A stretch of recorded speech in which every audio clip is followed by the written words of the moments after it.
Channel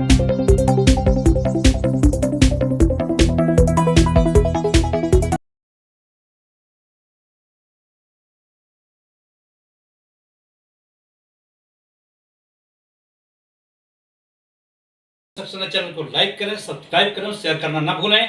आज हम रूबरू होने जा रहे हैं सवर्ण आर्मी के राष्ट्रीय अध्यक्ष श्री सर्वेश पांडे जी से, और देखना चाहते हैं कि ये एक जैसे माला की जो माला होती है, मोतियों को पिरोया जाता है, उसी तरीके से सवर्णों को एक साथ लेके चलने के लिए, क्योंकि कुछ मानसिकता ऐसी हो गई है लोगों की कि सवर्ण लोग एक नहीं हो पा रहे हैं, उनको एक करने के लिए एक मिशन चलाया है जो राष्ट्रीय स्तर पर है। सबसे पहले उन्होंने उत्तर प्रदेश को चुना, सबसे पहले उत्तर प्रदेश से बिगुल बजाया है और सबको मोती की तरह, माला की तरह मोतियों को पिरोएंगे। और इसके बाद क्या है, उनसे हम रूबरू होने जा रहे हैं सर्वेश पांडे जी से। और साथ में भी हमारे साथ बैठे हुए हैं मिश्रा जी हैं, जो कि सुमित मिश्रा जी, जो कि संयोजक हैं उत्तर प्रदेश में, इस समय पदार्पण कर चुके हैं। हम झांसी से इस समय कवरेज करने के लिए, रूबरू होने के लिए, आप तक पहुंचाने के लिए आवाज को बुलंदी के साथ सवर्ण लोग जरूर सुनिएगा। आज कुछ खास बातें होंगी, कुछ नोक झोंक भी होगी, कुछ देखने को मिलेगा। आखिर जो है आपको ऐसी क्या जरूरत पड़ेगी कि एक माला की तरह पिरोना पड़ा। भैया जी नमस्कार। नमस्कार। अपना परिचय दीजिए। संघर्ष कर रहा है तो पंडित जी ये बताइए कि आज ऐसी क्या आवश्यकता पड़ेगी कि सवर्णों को एक करने के लिए आपको मैदान में उतरना पड़ा। देखिए, हम सभी को यह पता है कि तमाम जातियों के लिए उनके आयोग हैं, जैसे दलित आयोग है, पिछड़ा आयोग है, अल्पसंख्यक आयोग है, लेकिन सवर्णों के लिए कोई आयोग नहीं है। सभी जातियों को आरक्षण मिलता है, उनके लिए SC/ST एक्ट कानून है, लेकिन सवर्णों के लिए कोई ऐसा कानून नहीं है। तो ऐसी बहुत सारी समस्याओं को सवर्ण समाज फेस कर रहा है और बहुत सारी तकलीफों से गुजर रहा है। सरकार, नेता, मीडिया, कोई भी उनका सुनने वाला नहीं है। इसलिए आज यह समय की मांग है कि हम सवर्णों के लिए, अपने समाज के लिए हम संघर्ष करें, उन्हें संगठित करें। अच्छा, आप इस चीज पे ध्यान देते हैं, कभी दिया हो? और क्या है कि सवर्ण में कोई आरक्षण 10% भी दिया था, उसमें भी हिला वाली है। 10% का कोई आरक्षण नहीं है किसी प्रकार का। लेकिन आपने देखा होगा, अगर शिक्षा एक सी है तो आरक्षण की आवश्यकता क्या है? इस पर आपने कभी ध्यान केंद्रित किया? नहीं, बिल्कुल ध्यान केंद्रित किया, इन्हीं बुराइयों को खत्म करने के लिए। कारण क्या है कि भारत में लोकतंत्र है और भारत का संविधान कहता है कि जाति, धर्म, लिंग, भाषा के आधार पर भेदभाव नहीं किया जाएगा। फिर भी इस देश में जाति और धर्म, लिंग, भाषा के आधार पर सारी सुविधाएं, व्यवस्थाएं दे करके एकदम समझ लीजिए उल्लंघन किया जा रहा है। और अगर कोई लड़का है, पढ़ने वाला है, तो उसको पढ़ने के लिए आगे बढ़ाया जाए, उसकी फीस माफ कर दी जाए। लेकिन आप किसी योग्य व्यक्ति को क्यों रोक रहे हैं और सिर्फ रिजर्वेशन वाले को आगे बढ़ाने का काम जो किया जा रहा है, ये बिल्कुल गलत है। सभी की शिक्षा एक समान होनी चाहिए। नौकरी के कंपटीशन में जब कोई बैठे तो उसका जो पासिंग मार्क हो वो भी एक समान होना चाहिए। सर, मैंने देखा है भेदभाव तो बहुत होता है जी, मैंने भी देखा है, धरातल पे देखा है। लेकिन अभी जैसे 9212 की वैकेंसी ANM की निकली थी उत्तर प्रदेश में, तो उसमें भी भेदभाव हुआ है। तो जो पात्र थे उन लोगों को नहीं लिया गया, जो अपात्र थे वो आरक्षण के कारण आगे चले गए। तो इस पर आप कुछ कहेंगे? मेरे एक भाई हैं, अभी बहुत जल्द DSP हुए हैं, मैं भी उनसे परसों मिलने गया था, मेरे ही क्षेत्र के हैं। तो उनसे मेरी बातचीत हो रही थी, वो बता रहे थे कि भाई साहब, अगर रिजर्वेशन ना होता तो मैं अब DM बन जाता अब तक। और हमसे जो बहुत कम नंबर लेकर के आए, लेकिन वो आरक्षण के कोटे से आते थे और वह DM बन गए, लेकिन मैं DM नहीं बन पाया। वो DSP हैं अभी, लेकिन वो DM नहीं बन पाया सिर्फ रिजर्वेशन की वजह से।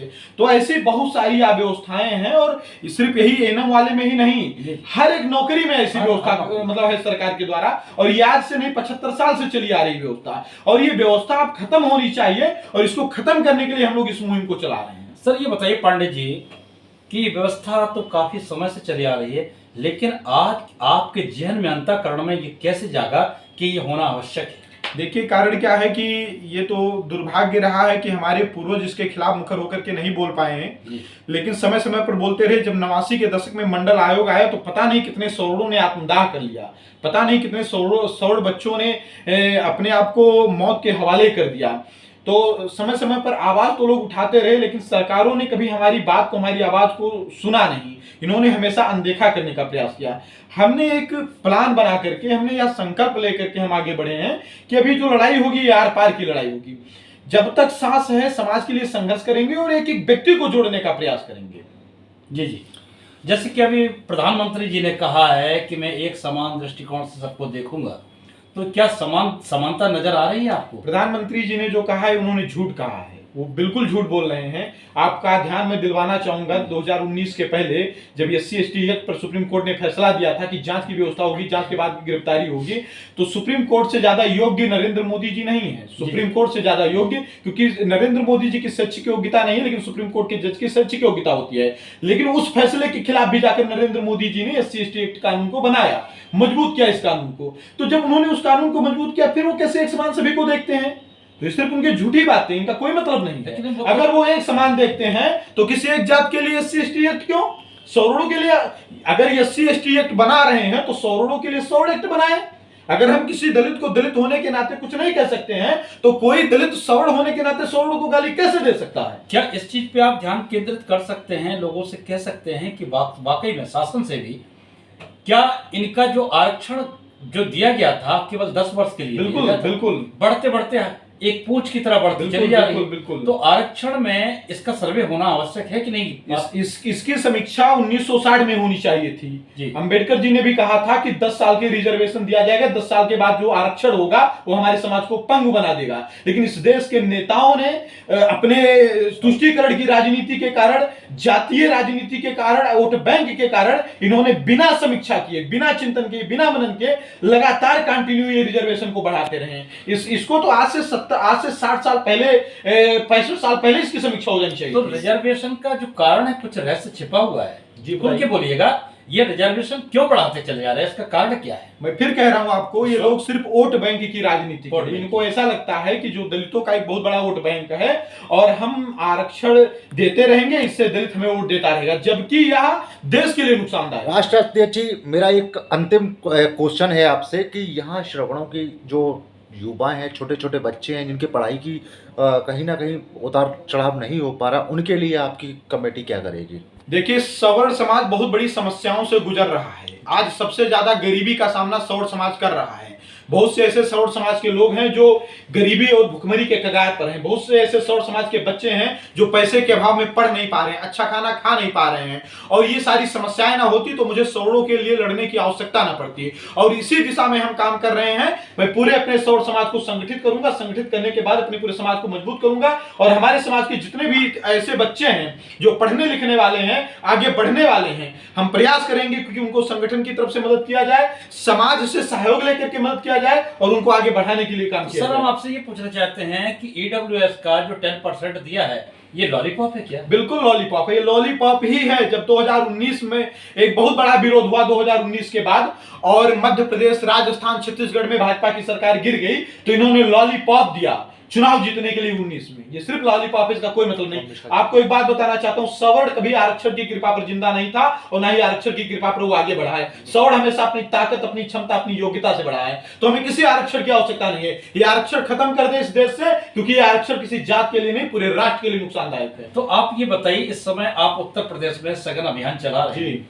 कैसा रिस्पॉन्स मिला? बहुत अच्छा रिस्पांस मिल रहा है। हमारे साथ में हमारे प्रांत संयोजक सुमित मिश्रा जी बैठे हुए हैं लगातार 3 दिन से।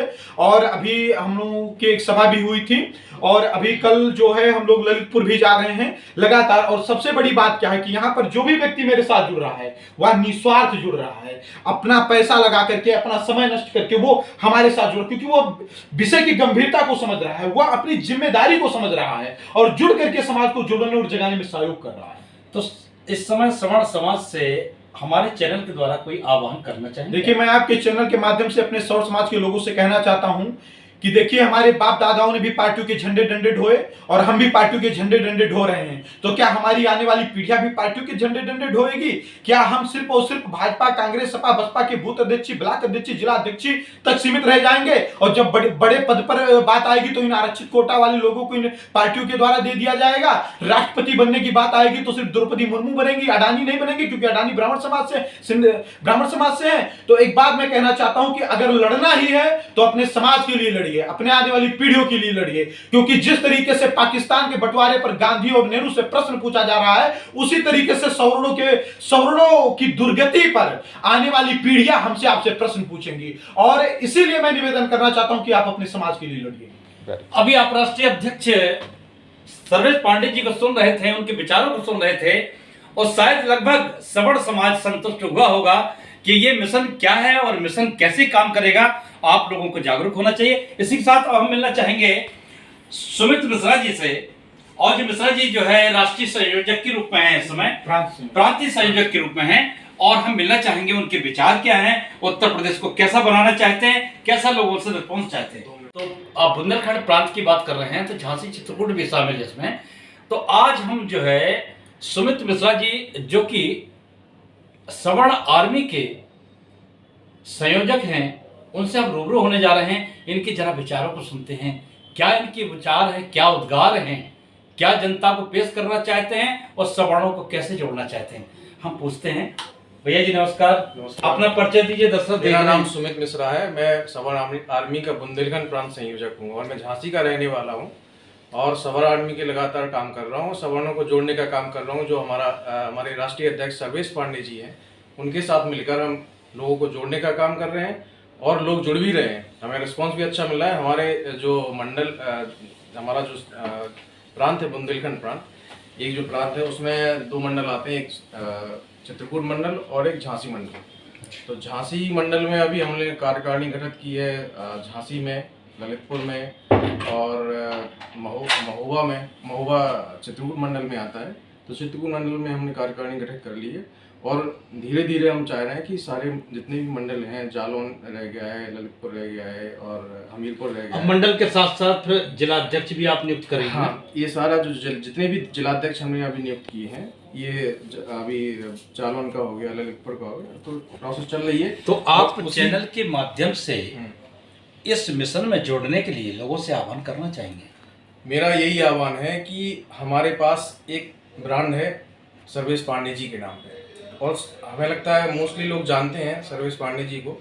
सवर्ण के लिए कोई आवाज़ नहीं उठा रहा है, जैसा कि अभी सर्वेश पांडे जी ने बताया है।